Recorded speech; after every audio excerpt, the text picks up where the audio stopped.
It's easy to see how carvings like these might well have put the fear of God into medieval pilgrims.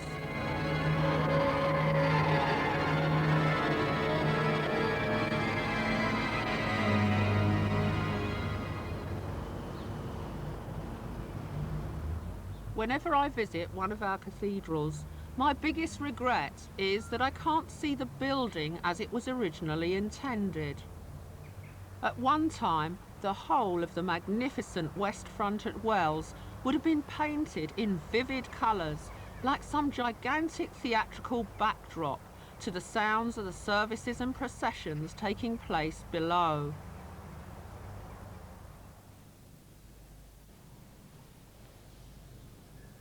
The inside as well would have been an assault on the eyes, but in the turmoil of the 16th century, cathedrals changed forever.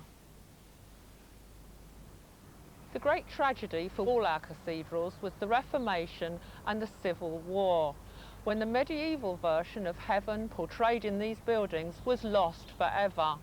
Embellishments and decoration were seen as idolatry and ordered to be removed. In the ideological purge that followed, Winchester lost over 200 statues alone, and the work of hundreds of craftsmen was lost.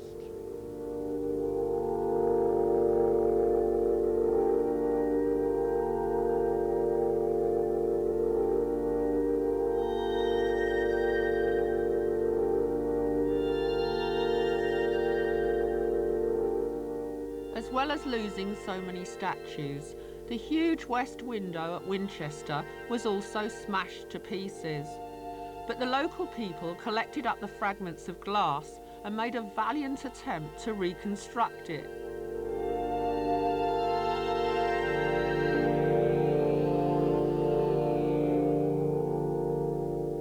And hundreds of brightly coloured wall paintings were whitewashed out of existence. Although in most cathedrals, as here at Wells, you can still catch tiny glimpses of the original decoration. The destruction of so much medieval art is one of the great tragedies of our cultural history.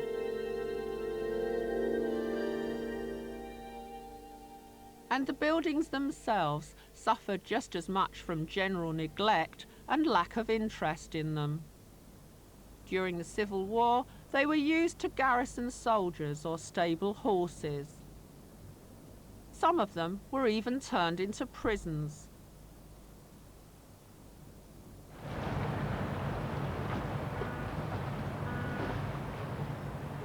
After the building boom of the Middle Ages, no cathedral was built in Britain until St. Paul's in London at the end of the 17th century. By then, tastes in architecture had changed and the Gothic style was decidedly out. The classical and the Baroque were in.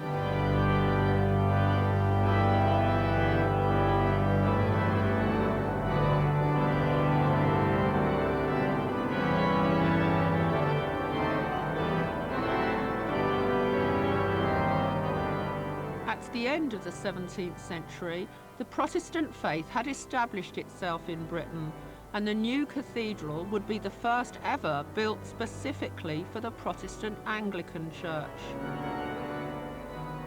St. Paul's cost just over £700,000 to build, the equivalent of about £53 million in today's money, and it was finished in just 35 years. The great medieval Gothic cathedrals were built over centuries by people who remain anonymous. But we know that St. Paul's Cathedral was the work of one man, Christopher Wren. Unlike his predecessors, Wren, who lived to be 91 years old, had the pleasure of seeing the building completed in his lifetime. Ironically, when you consider this was to be the first Anglican cathedral, Wren's inspiration came from the Catholic architects of the Italian Renaissance. The evidence is all around you in St. Paul's, the great dome, the rounded arches and the Corinthian columns. This is the only cathedral in Britain built in the Renaissance style.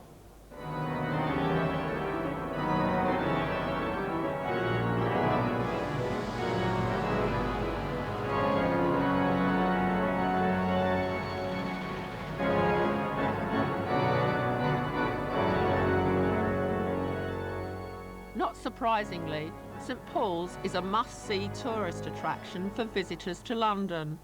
But for the people who run the cathedral, it's a mixed blessing. All our cathedrals need the money that tourists bring in. St Paul's alone costs around £5 million a year to maintain, and there's no money from the state for their upkeep. At times, you'd think St Paul's was more like an ecclesiastical theme park than a place of worship. Most of the people who visit St Paul's come as tourists, not as worshippers. Does that bother you? No, it doesn't. The fact is that 2 to 3 million people come through the doors of St Paul's in the course of every year. You never know why people come. You never know what they bring with them. You never know how the architecture or the preaching or the music or whatever will speak to them. And I think the work of the cathedrals today is what I call primary evangelism, which is touching people without any possibility in many cases of building upon that week by week, but actually setting them free to experience the place. I'm not prepared to say that some are just tourists and some are a rather special category called worshippers. You never actually know where one stops and the other begins. Wren's St Paul's was built because the old cathedral had been burned beyond repair in the Great Fire of London. 300 years later, a far worse tragedy was to destroy another cathedral, St Michael's in Coventry. They called it a reprisal. In return for the systematic bombing of military objectives by the Royal Air Force, German planes flew above the city of Coventry to make it another Guernica. On the night of the 14th of November 1940, 500 tons of high explosive and more than 40,000 firebombs were dropped on Coventry. Although the spire of the old cathedral somehow survived, the main body of the building was reduced to rubble.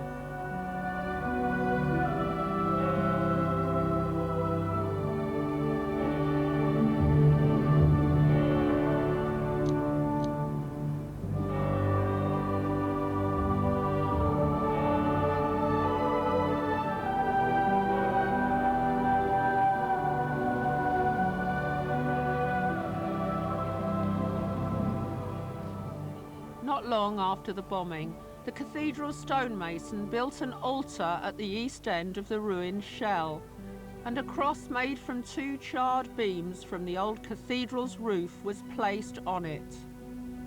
It was an act of defiance, but also a symbol of forgiveness.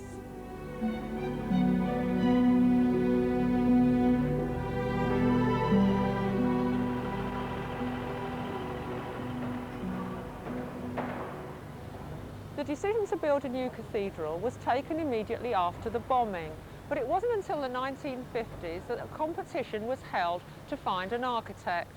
The winner was Basil Spence, and although his original design had to be modified to save money, work began. The foundation stone was laid by the Queen in 1956, and just 6 years later the cathedral was finished. The whole exercise captured people's imagination, perhaps because it was so obviously an attempt to heal the wounds of the most brutal war that the world has ever seen.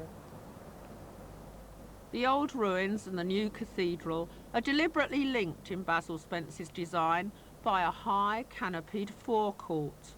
The old and the new stand side by side as a poignant reminder of just why there's a new cathedral on this site. I remember walking into the ruins of the old building and just being torn apart emotionally.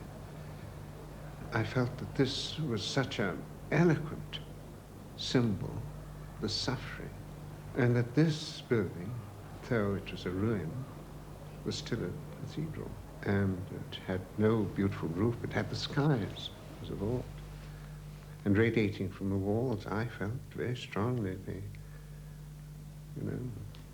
that this was a holy place.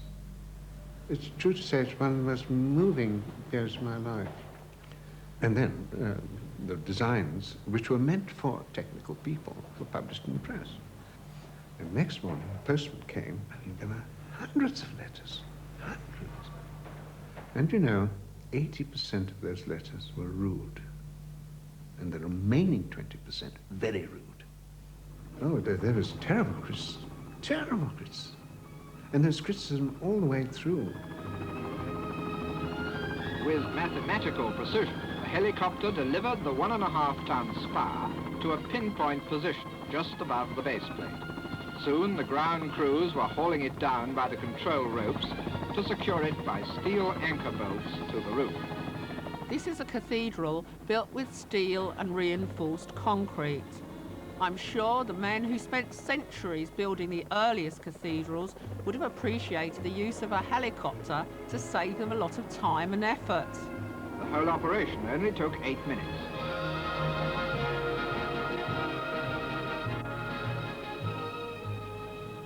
When a building takes 10 years of your life, and then all of a sudden you hand it over, it's a terrible vacuum that is left. I found it unique in this building. You realize it because with the consecration of the cathedral, which was such a great ceremony, you felt very small. That was the handing over of the building. Right Reverend Father in God, will you consecrate this cathedral church? I will. Open the doors. Coventry Cathedral may be a modern building less than 50 years old, but with its long nave and side chapels, it's a design that echoes back to the Middle Ages. It's even got mock fan vaulting, bolted together in sections to form the high ceiling.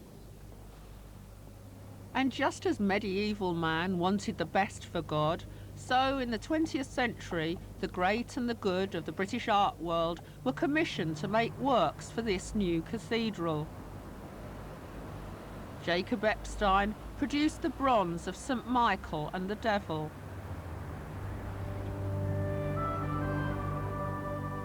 John Piper designed the baptistry window.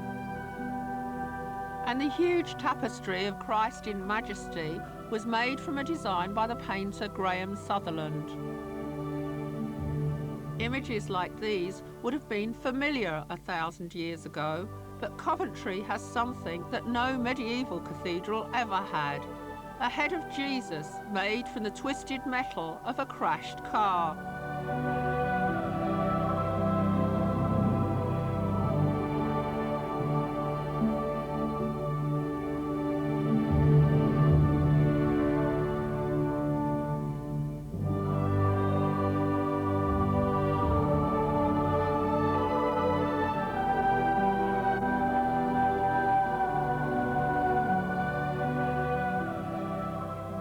We have been building cathedrals in this country for 1,000 years, and Coventry is as much a product of its time as the very first ones.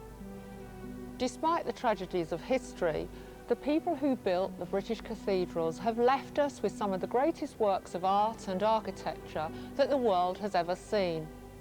And as our series will show, every single cathedral has a unique story to tell.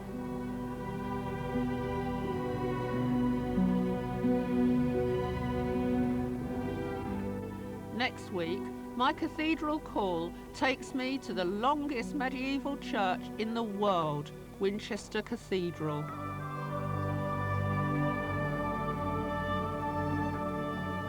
If you'd like to know more about the history of our great cathedrals and much more besides, you can visit the BBC's history website.